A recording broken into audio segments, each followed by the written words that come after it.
నమస్కారం అండి. ఇప్పుడు మనం పోచమ్మ తల్లి గురించి మాట్లాడుకుందాం. గ్రామదేవతలో ఒకరు పోచమ్మ తల్లి.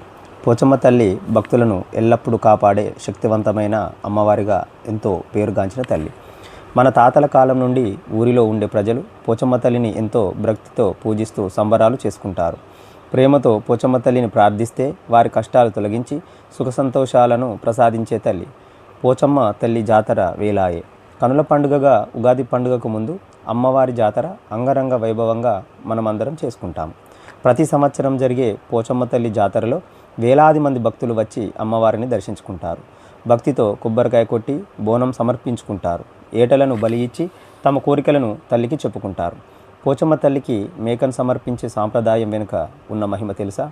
అమ్మవారికి ఏటను సమర్పిస్తున్నప్పుడు మేక జడత ఇచ్చి సంతోషంగా వారి కష్టాలను తొలగిస్తున్నట్టుగా అమ్మవారి కృపతో సంకేతం తెలుపుతుంది. అమ్మవారి అనుగ్రహంతో అనారోగ్య సమస్యలు తగ్గడం, కుటుంబ సమస్యలు పరిష్కారం కావడం, కోరుకున్న కోరికలు నెరవేరడం వంటి అనుభవాలను ఎంతోమంది భక్తులు చెబుతున్నారు. పోచమ్మ తల్లి అనుగ్రహం ఉంటే ఎలాంటి కష్టమైనా పోతుందని భక్తులు నమ్ముతారు. అందుకే అమ్మవారిని గ్రామ రక్షకురాలిగా భావిస్తారు. మనం కూడా భక్తితో పోచమ్మ తల్లిని ప్రార్థించి అమ్మవారి కృప మనపై ఎల్లప్పుడూ ఉండాలని కోరుకుందాం. మరిన్ని అద్భుతమైన వీడియోల కొరకు మా ఛానల్ని సబ్స్క్రైబ్ చేసుకోండి, లైక్ చేయండి, షేర్ చేయండి.